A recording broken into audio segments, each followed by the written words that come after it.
What is going on, guys, and welcome to episode 3 of the Harmless podcast. Well, guys, I've been on workman's comp for a couple days. I hurt the rotator cuff in my shoulder. Fortunately, I think it's just a sprain in my rotator cuff. It's nothing serious. I didn't tear it or anything, so that's good. And it gave me a lot of time to sit back and troll Twitter and read news articles and stuff like that. So, I've been really just thinking about, my podcast and where I want to take it. And, I think this will probably be one of the last episodes I'm going to be doing just strictly focusing on gaming. I want to move into technology and things like that because I think my interests lie furthermore into, I'm not just encapsulated just in gaming. I love hardware, TVs, mice, keyboards, computer systems, consoles, video cards, cars. I mean, the list goes on. Cell phones. I'm a total geek. Like, I'm a geek in every aspect, and I love reading articles about stuff and just talking to people about it because sometimes not everybody has like the most. They're not really very knowledgeable about what's out there because technology is just. It's moving so quickly, you can't keep track of it, man. It goes very fast. And, I think there'd be a bigger contribution than just talking about gaming, because I think the gaming front's already covered for the most parts. But I'm not going to turn my back from it. I'm going to stick with it. But I just want to let you guys, just want to give that out there, like send out the feelers and see what you guys think about it. Because, it's good advice. I mean, I can tell you, like, what kind of TVs to buy and things like that. Why 3D technology is just a waste. It's just another fad. So I think it'd be a lot of fun. But keep it in the spirit of what my podcast has been structured around. I think I'm going to keep episode 3, sort of like grassroots and the way it has been, since I started. So I'm going to start this episode out with the court date for Jason West and Vince Zampella suing Activision for wrongful termination. And the court date is set in, let's see, I think it's set in May. Yeah, May 7th. If the court date's set in 7th, it's EA and West and Zampella versus Activision for wrongful terminations and not paying royalty. And the thing what happened and what they're most concerned about is that like weeks before the royalty payments for Modern Warfare 2 were going to be paid, Activision cut the leash. They let West and Zampella go, and I can cite my man over at Spawn Trap because he's been covering this like on and on and on and on. That like the day after. Infinity Ward, for the most part, the founders got fired. They actually formed Sledgehammer, and they were just like the day after, and things like that. It just don't happen overnight. I mean, that takes a lot of organization. This isn't fly by night business. This is big business. They're making video games, video games that are worth millions of dollars, sometimes billions of dollars. They take in a lot of money.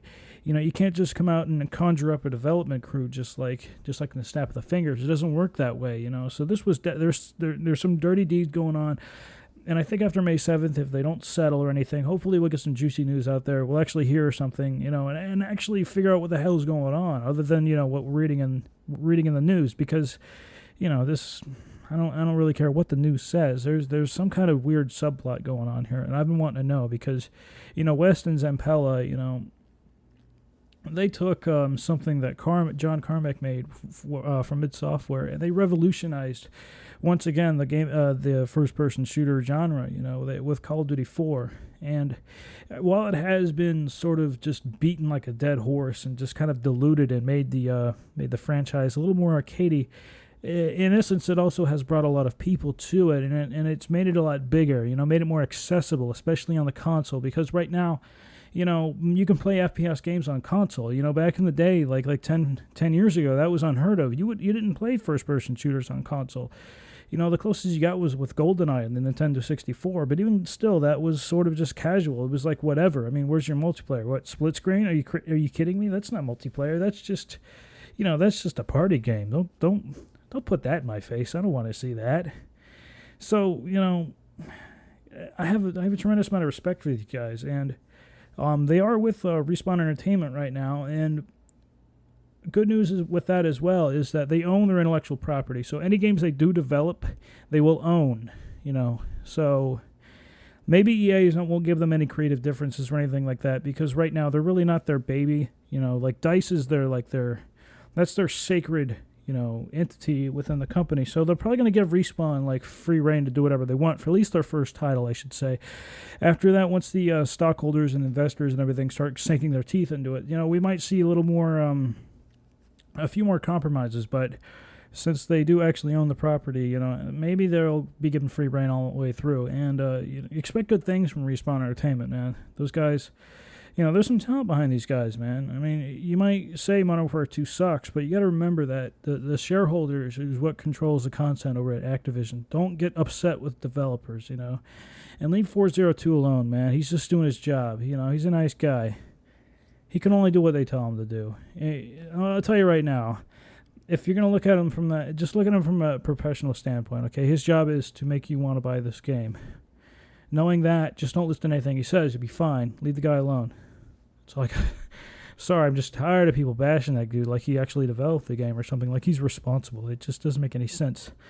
All right, we're moving on. The Xbox dashboard is it's going to actually get a little facelift over in the fall. This has been reported before, but right now there's an article here over on Games Radar, and of course, everything will be linked in the show notes.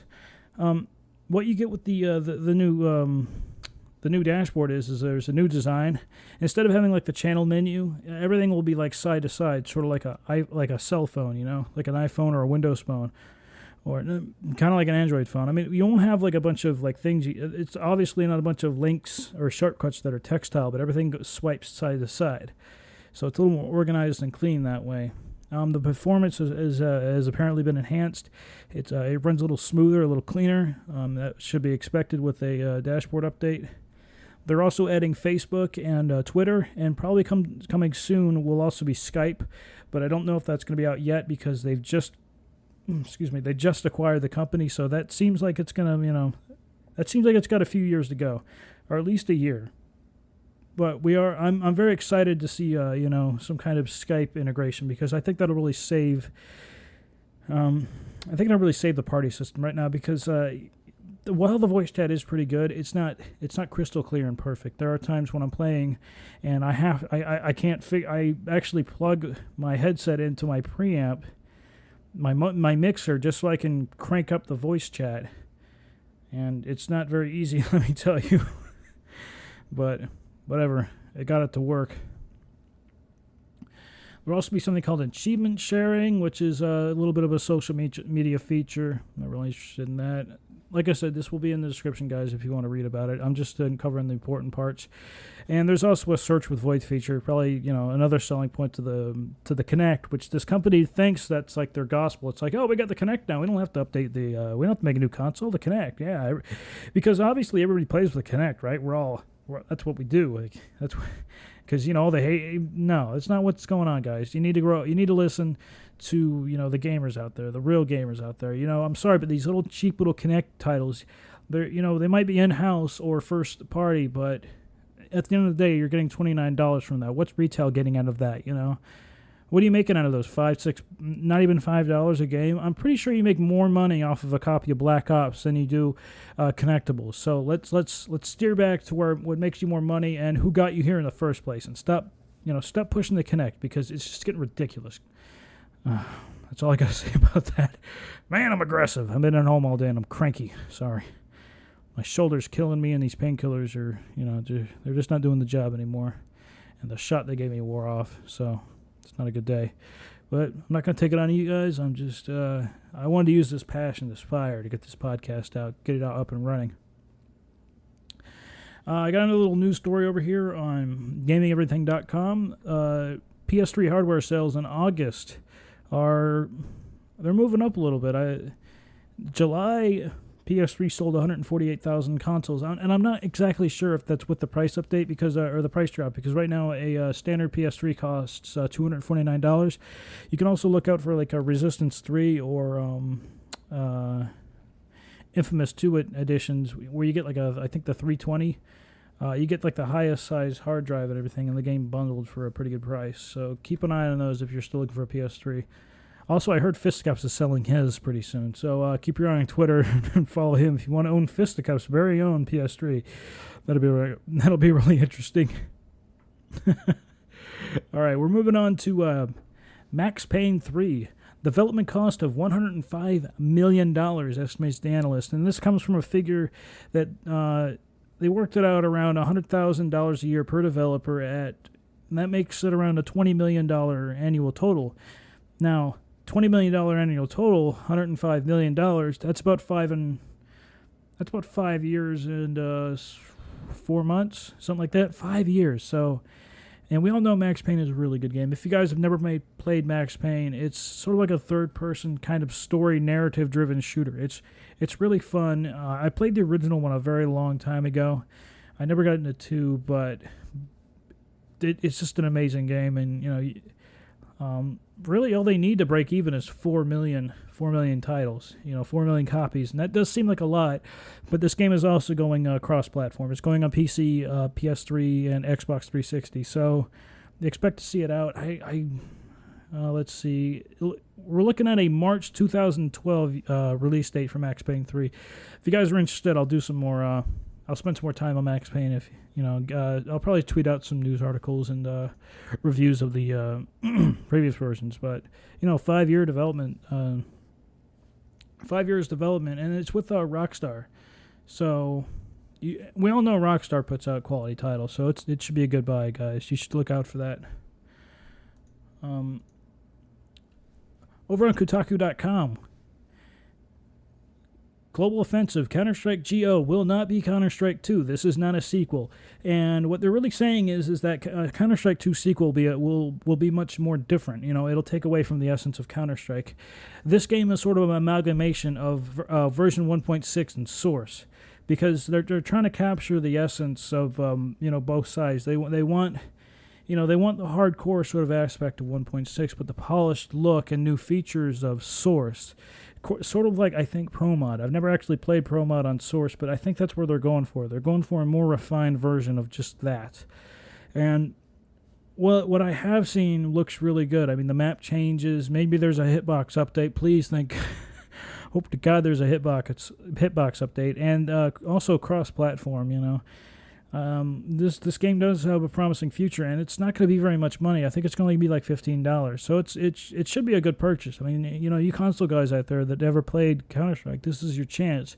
This is your chance to play a game with a lot of, with recoil. And I'm talking recoil. You guys play Black Ops, and you're like, man, this recoil is ridiculous. No, that's not recoil, guys. I did a YouTube video a long time ago talking about how to handle the M14 because it kicks up a little bit in Black Ops.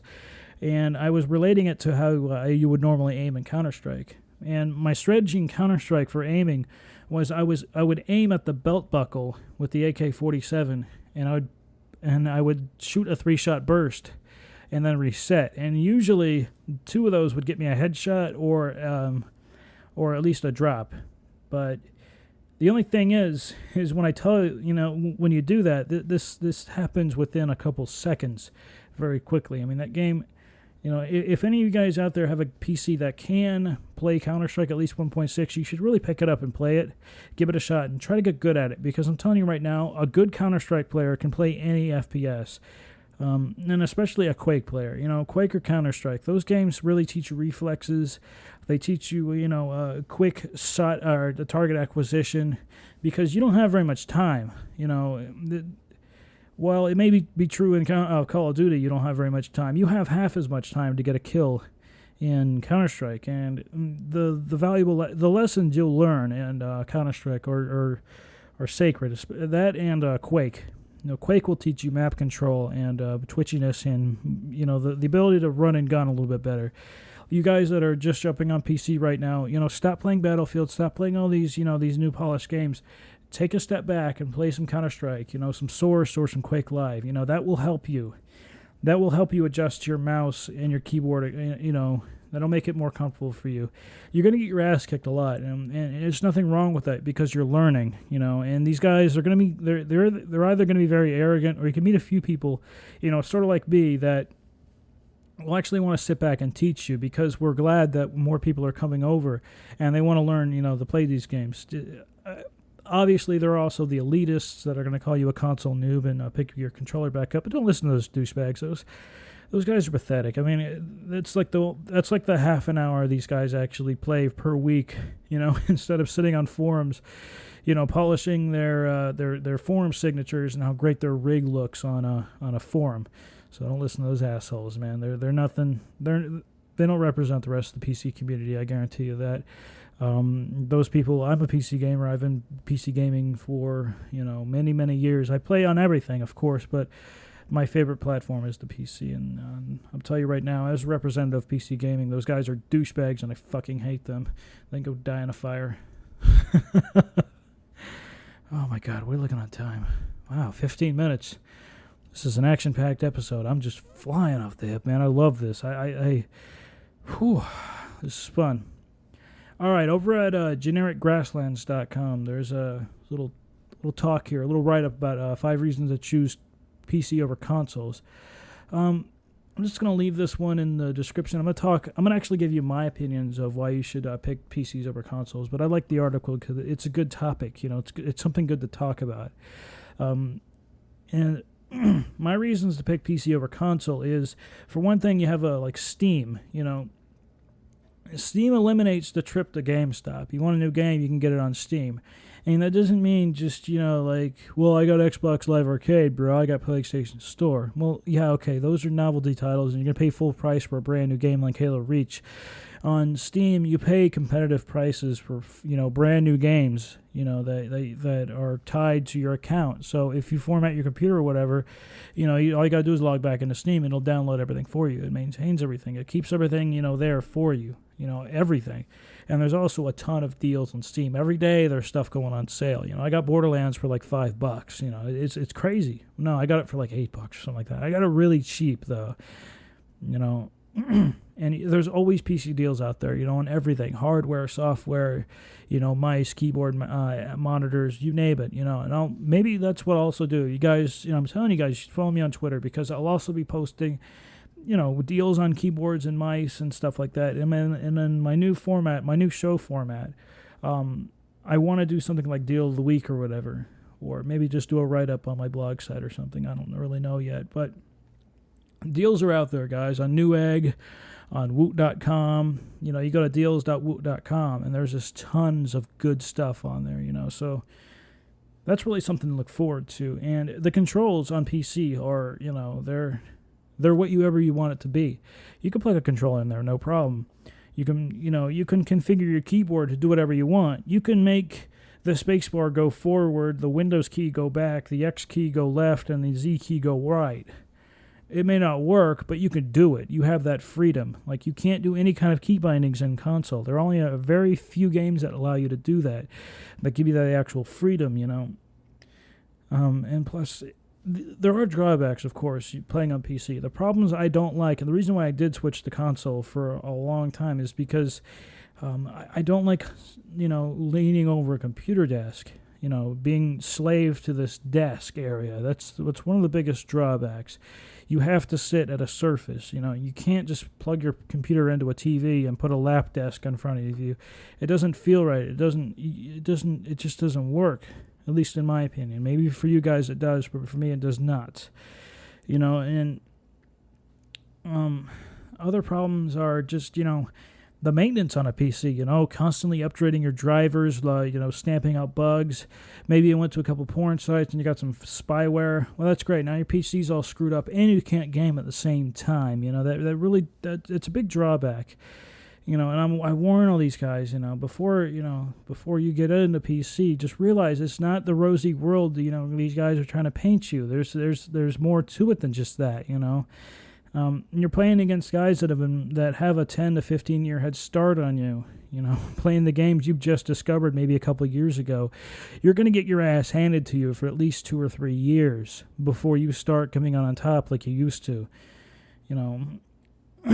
It's true, like if you play, there are some games where you can, sort of hash out and be average or a bit above average, but when you play, hardcore PC titles like Counter-Strike or whatever, you're going to have a hard time. It's going to take a long time for you to get, up to snuff, unless you're an exceptional gamer. That's a different story. If you can pick it up quickly and you're smart and you're very, and you're younger and you still have that sort of gray area in your mind where you're learning new skills while your mind's more active, and then that's a different story. But, older guys like me, it's just doesn't work. That's why I don't even use a controller. Even when I'm playing with Xbox, I have an XIM3, which allows me to use keyboard and mouse on the on the console, and I do that because I just can't stand the controller. I don't like it. But there are people that think the same way about keyboard and mouse, and they don't discover that until they really actually get into the nitty gritty, and they're telling me that they're plugging in their keyboard or their controller into the console, which is fine. There's just no aim assist, though. You have to realize that there is zero aim assist on PC, and people make fun of consoles for having aim assist, but in all actuality, there are things like Dead Zone and hitbox, different sorts of hitboxes on console. And you need that slight aim assist because of the inaccuracy of the thumbstick. It's not a precision tool. It's a generalized tool, and the aim assist is only very slight. In some games, it is kind of ridiculous. Well, it actually will pull if you're in close quarters, but for the most part, aim assist is just there to keep you locked onto the target because your thumb. Your thumb can't stay in the same position while you're controlling your player's yaw and forward and backward thrust. That's why there's things like hitbox recognition that keeps you locked onto the target when you're aiming down sight. And it's not to sit here and it's nothing to make fun of console players for. They need it because playing without aim assist is just really, really, really difficult, and it just wouldn't make it very. It wouldn't make first-person shooters very desirable, at least in my opinion. But that's my take on it. You can read the article on what they think. We have sort of differences, like they're talking about upgrades, the glorious keyboard and mouse, piracy, your gaming set up the way you want it. I have different opinions, so I just wanted to throw that out there for you guys. Now, for you crazy hardcore PC gamers out there, Hard Reset, it will be DRM free. Zero DRM. And I think this is more of a slap to the face to Assassin's Creed and all their stupid DRM. Why do I need to be online and play a single-player game? It doesn't make any sense. The only instance I can think of that would make sense would be Diablo because of all the hacking and cheating in there. They don't want you to, play in single-player and make your own character, hack it all up and then upload it and play it online and just, ruin the game for everybody. That makes sense. But, just some games, they really need to cut it out. Because, quite frankly, I can go on a torrent site right now and find any of those games and still play it. So they're just pissing off people that actually paid for it. So knock it off. So, man, I really need to smoke a cigarette. Getting angry. Starting to turn green. Starting to throw stuff. So I'll tell you what, man, the graphics for this game. This game was completely developed in-house by Flying Hodge Studios. The engine, the textures, everything. It's not like, it's not a borrowed engine, let's just make a game. It's not Fisher-Price, my first-person shooter. This was actually a game built by a small company, a company of gamers. These guys, they talk like, they address a lot of things that we find really annoying, and I really appreciate it. And for $30, guys, it's going to be a really good deal. I don't know much about multiplayer. It hasn't been mentioned, at least in the articles I've read. Maybe I'm just not reading the right articles, or I'm just skimming over parts, but I haven't read anything about multiplayer. If you guys seen anything about that, let me know, please. But for the most part, I think it's going to be a single-player campaign. There probably will be multiplayer. I'm just not reading about it. But it's a solid game, guys. There's an article in the description with some footage and some really nice renders. So I'm really looking forward to this. It'll be out tomorrow. Holy crap. Hard Reset is coming on the PC September 13th. Wow. Well, there you go, guys.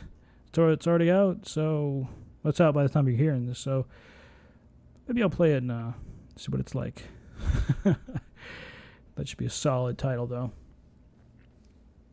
Here are some details from Skyrim posted yesterday, September 11th, from Bethesda's Pete Hines. He's the PR guy over at Bethesda. basically he's just confirming some facts. Maybe these are some FAQs or whatever. But in Skyrim, you can save anywhere. They don't do checkpoints now. They have 3 autosave. They do have a 3 autosave system now, though. Yes, there are children. No, you cannot hurt or kill them, which is good. That's kind of a touchy subject, but I think it's in the best interest not to be killing kids. I mean, that's just ridiculous. Why would you want to do that? You sick bastard.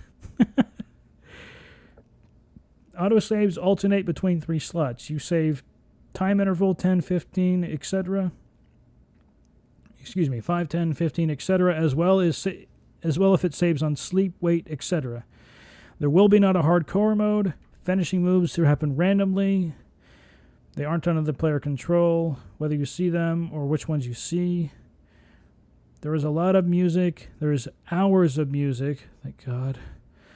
We don't deformable terrain. Creating a beautiful, seamless outdoor world with no loads is hard enough as it is. Basically, it's going to be kind of like Oblivion-ish, but probably better with better textures, so that's good. Or maybe they're talking about destruction. I don't know, because the quoting's all messed up here. I'm going to leave that one alone. That's an unconfirmed quote as far as I'm concerned.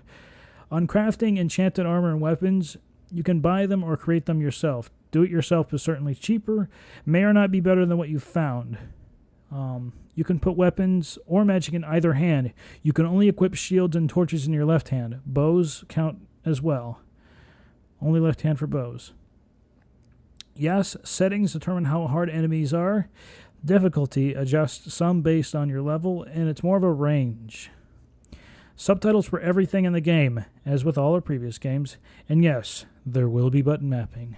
I'm not sure if he just means PC, but he didn't specify, so we're just going to go ahead and consider that all consoles. So that's some good news. I'm glad they're being really open. And also in the show notes, there's 20 minutes of Skyrim video, so you guys can check that out. I've already tweeted it. One of my followers actually retweeted it, so hopefully you guys saw that. I think it's really cool. Over at Myona.com, Pete from Bethesda calls a Skyrim fan an ass. I wouldn't really call this guy a Skyrim fan because he was being more of a troll. What happened was, and this is what happened via Twitter, somebody said, is there going to be button mapping in Skyrim? And give me a legit answer, not some bullshit answer. Now, see, at this point, when you say give me a legitimate answer and not some bullshit answer, you really need to realize this guy, he can only say what he's allowed to say. He can't just, he's not harboring secrets from you. He's working for, Bethesda, and he's working in part with the developers. And if he's going to go out here and start sharing secrets, those developers, they're put under the fire, because what if they take something out that this guy confirmed that he wasn't supposed to confirm? You can't do that. It's not fair to sit here and say this guy's, harboring facts that just for the sake of harboring facts. He can only say what he's allowed to say. That's his job. And what makes his job difficult is, him wanting to tell you some of these things, but he can't. So, trying to give these guys a little more respect. This is generally a blanket statement to everybody out there on the internet. Just give these guys a break. And this guy has also tweeted, yeah, not vague or anything, you prick. Boo, you suck. Stop advertising your games on your Twitter feed, you sellout. That's his job. But, God, I hate people sometimes. Sometimes gaming fans they just don't get it. And they really just need to get off Twitter and leave these people alone. All right, now we're going to talk a little bit about Dead Island before we wrap this up. I have a couple... I have some Battlefield 3 stories I kind of want to cover, but I don't know. I'm running out of time, and there's so much Battlefield information out there. I think I'm just going to cover 1 or 2 stories about that. But anyway, let's move on to Dead Island. Over at PS3mmgn.com, I think it's just PS3.com, or no, it's mmgn.com. The subdomains get me all confused. Dead Island, are you missing the point? I'll come out and say it. Dead Island isn't a perfect game. And what he's talking about is the graphics aren't exactly perfect. The animations could be a little bit better. The characters you find are a little repetitive. The quests are a little buggy, the AI is not perfect, and there was a whole issue with the developer version being uploaded to Steam. Well, if you can look past all that and realize it's just a video game, Dead Island is a ton of fun. It's at least got maybe 15 to 25 hours if you're just crazy and you just want to run through it as fast as you can. But on top of that, there's a little bit of the metagame in there with building your weapons. Like, I have a sickle attached to batteries with some wires that I can shock zombies with. And on top of that, the bladed weapons cut limbs off. Every limb you can cut off. You can cut off an arm, leg, head, whatever you want. And if you got a really strong one, I mean, you get those crazy infecteds running, screaming at you like, ah! And you just wait. You just hold steady and wait. And when they get close enough, you just slice their head right off. And they just kind of run past you and fall over. It's kind of funny. And not to mention, there's also co-op. And say, for instance, you got really far in your game and your buddy is kind of a little bit behind. Well, just ask him to invite you to his game and help him get back up to your level. And there you go. You can still have fun with that. And honestly, like, beating zombies to death with bats with nails in them or saw blades or whatever, that just doesn't get old. This game is a lot of fun, and it is a little pricey at $60, but I don't know. Other than that, the game is a lot of fun. If you don't really think so, just go out to Redbox and rent it. It's $2, guys. $2 for a whole day. Just try it out. It's a lot of fun. Trust me. It's a good game. It's a good game. It's a good video game. Just think about that. A good video game. That's what we're here for, right? We're here for games. We're here to have fun, senseless fun. It's not always got to be so serious and perfect and polished and amazing. The charm of this game is just it's really great, guys, and you should really give it a chance. You should really, really, really give it a chance. There's an article here I was going to read to you guys, but I realized it's really not that important. Basically, the Gears of War 3 install size is 7.5 gigabytes, which is a lot, and it's also using the new format. That's why they can put more gigabytes of data in there, etc. Over on the Modern Warfare 3 camp, yeah, you know what? I actually finally found some Modern Warfare 3 news. It's amazing. Basically, they're talking about Modern Warfare 3 tech allows post-release updates without patches. And what they're talking about here is basically Modern Warfare 3 now doesn't depend on these crazy recoding and structure and all that other crap where they actually have to release a patch, get it QA'd and sent out. They can actually do the sort of on the server side patches that Black Ops do. There still will be title updates that have to be done because there's a little more manipulation, not just server variables that have to be changed. But this is a step forward, and I think they're coming out with this because the atrocious support in Modern Warfare 2, because there really was hardly any support in the game. It was ridiculous. And like I always say, it's not Infinity Ward's fault. It's not their fault that the game wasn't patched. The studio was gone. There was hardly anyone left. It was just Fabio over there. Just doing. I was gonna say the janitor, but that's kind of wrong because I call him Fabio. But whatever. It's like the guy watering the plants. That was the only guy left, and they're asking him to do a map pack or fix the fuel glitch. Fix the rock glitch and fuel, and he's just like, dude, I don't know how to do that. I'm just a gardener. So yeah, I made him a gardener. That's a respectable occupation. So being mindful of the issues plaguing Modern Warfare 2, I think they're really trying to make this a better experience. Either that or Activision said, we're not gonna pull another Modern Warfare 2. Big guys better fix the game like that. Go throw it on the streets. So we'll see how it goes. Origin installs hit 3.9 million. This is boring. All right, here we go. There will be no more mounted heavy machine guns in Battlefield 3. The guys at DICE pretty much said, you guys have heavy machine guns. Put them on a bipod and stick them somewhere. You're good to go. And the voice system in Battlefield 3 won't be like the squad chat that's just sort of messed up, because like who wants to just talk to 4 people? Maybe you have more friends in the lobby. Maybe you need to tell that guy over, standing behind B, he needs to get his ass moving over to A because that's where they're at and they're about to spawn trap us, and you really can't do that. What are you supposed to do? Like hit the dashboard and send him a message? Or if you're on PC, type a nastygram. Like anyone listens to that, right? The best way to influence someone to do something is get on the mic and scream at them the old-fashioned way, So that's really good news to hear, and I'm it's really looking like they're trying to cover all their bases with Battlefield 3. The beta is coming up pretty soon, and another thing about the beta is that we're actually allowed to upload the beta footage on YouTube. Oh my God, Decrit Collin was he was actually a source on this article. I need to tweet this to him. Maybe he'll get a kick out of that. But Daniel Matros said any word on, or excuse me, Collin said any word on whether or not Battlefield footage will be postable on YouTube's, and Daniel said, yeah, go ahead. So, and they're pretty much doing this just for a hype machine, just to get more interest in the game, because YouTube is a huge hype machine.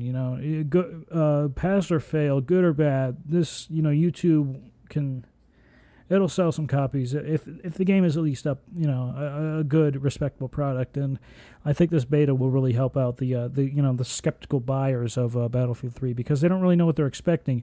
And the beta will also be available on all three platforms. And I think right now the problem with the beta is that Sony and Microsoft probably are getting a little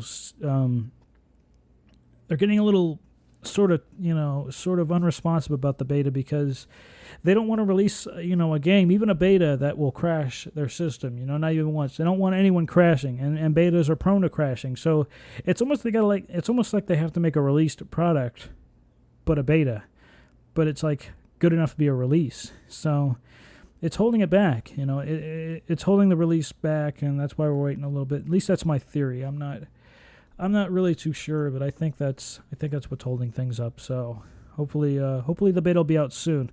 My guess is, based on rumors and speculation and a very long calculation I did with this man with gray hair and a chalkboard, that it's going to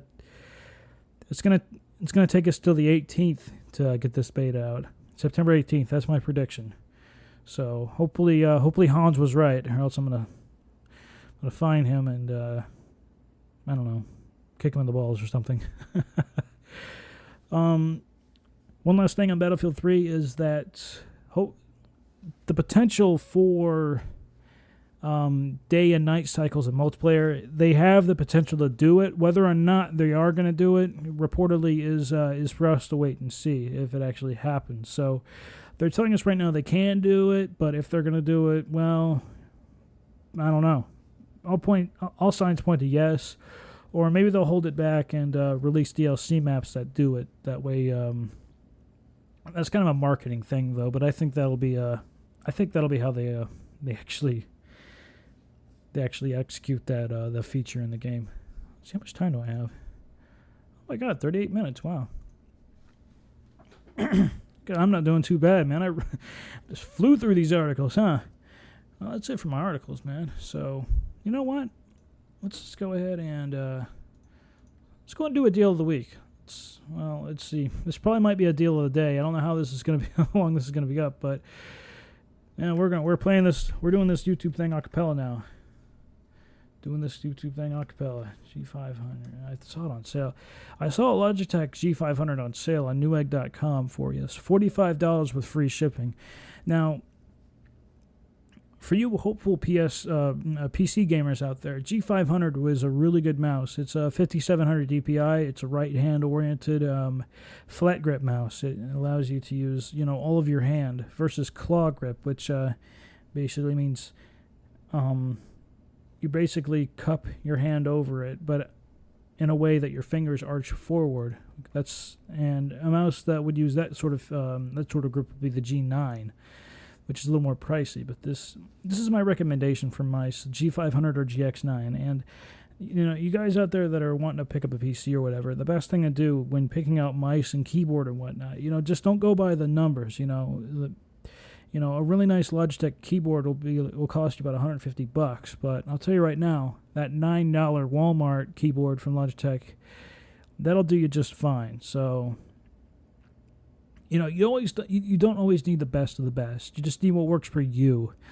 A lot of this stuff is good enough. The optics in these mice are almost all the same. The thing I will tell you right now, and this is my personal opinion, is stay away from Razer, because they're just using these terrible Philips twin eye lasers, and I don't like them.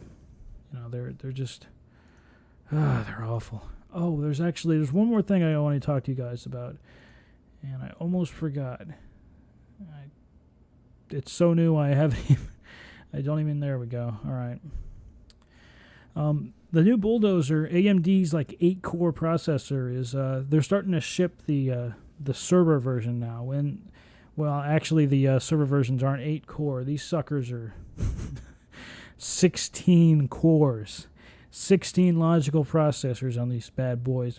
I mean, no, 16 processors, but it's a big chip that's divided. It looks like a big brownie tray, basically, right now. It's like it took one big server and cut them up like a brownie before you actually dish it out, and they all act independently on each other. 16. I think they even go higher than that. I think they go up to 32, if I'm not mistaken. But the server ones are coming out right now. They were manufactured around August, so we can look forward to seeing the user. The end user processors out pretty soon. It shouldn't be much longer now. Maybe by fall. Maybe by fall. I'm not quite sure yet, but that's my prediction. Fall, December, maybe first quarter. And right now, the pricing for end user, it's been leaked, and this isn't exactly confirmed.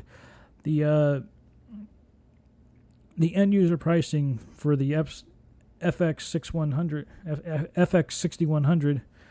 What the FX? Are they using a different? Oh my God, they're already using a different chipset or a new socket. I hope not, at least, unless I'm just reading this wrong. I've been out of the game a little while, guys, so pardon me, pardon my ignorance. But anyway, the FX6100 will be $188.32. The FX 8120 will be $221.73, and the FX 8150 will be $266.28. Now, these are retail box parts, so wait, this doesn't make any sense. FX, I thought that was a different chipset, and whatever. But anyway, it looks like they're staying in the sub $300 range. They want to be competitive with the Sandy Bridge. I think that's a lot cheaper than the Sandy Bridge right now. I can't remember the last time I checked what it cost. Let's see here, Newegg. You can totally tell I'm unprepared right now. I went from prepared and polished to what the hell am I doing? But hey, I didn't want to give you guys a 30-minute show, so I'm doing my best. All right, let's see here. 2125, 2400, 2500, 2500K. Man, good Lord. Best rating. A big tip I can give you guys on searching on Newegg is when you're looking at stuff, sort by best rating and read the reviews, because there's a ton of reviews out there, and these guys are geeks like me that wear thick plastic glasses and have neck beards that are like a jungle. We know what we're talking about. Wow. Well, I take that back. Right now, the Sandy Bridge is $219 for the 2500K. That's pretty damn cheap, considering the top of the line Bulldozer would be $266, and I think it'll be evenly matched. Although I think the Sandy might, I don't know. The benchmarking I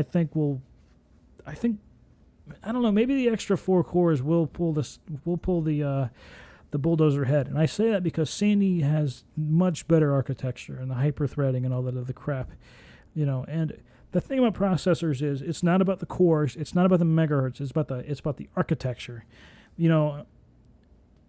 Because a big block engine with carburetor, let's keep this simple, like a 7-liter carbureted engine, right, can be beaten by a 5.7-liter fuel injected engine, because the fuel injected engine is a little more efficient. Although, then again, that's not really good. It's not really accurate because what if the carbureted engine has like really good rods and rods? What am I talking about? Like, what if it has like crazy cams? It screams like a NASCAR, and it's got like a 4-barrel or like a 6-barrel. Maybe I shouldn't make the car reference because that doesn't make any sense. But you know what? I'm grasping at straws right now. I'm starting to dwell in the I don't know what the hell I'm talking about zone, and that's not good. So while I still have your attention and my dignity intact, I'm gonna say goodnight to you guys. And please, if you haven't already, just follow me on Twitter. I do report articles. I like to troll other commentators and podcast personalities, and it's a lot of fun watching me do that. And most importantly, the articles that slip through the cracks are just not significant enough, but still newsworthy. I like to tweet about them, And also, I'm planning on doing like a video news reporting of articles that are just too big to wait for a podcast. So stay tuned for that. That will be on my YouTube channel. My YouTube channel is youtube.com/DirkDeadeye, and my Twitter name is Dirk Deadeye as well. These will both be in the show notes for you guys to read, and sort of add yourself to my follow me on Twitter and subscribe to my YouTube channel if you wish. But that's it for today, guys. Episode 3. Man, we're moving right along. I'm totally loving this podcast thing. It's a lot of fun.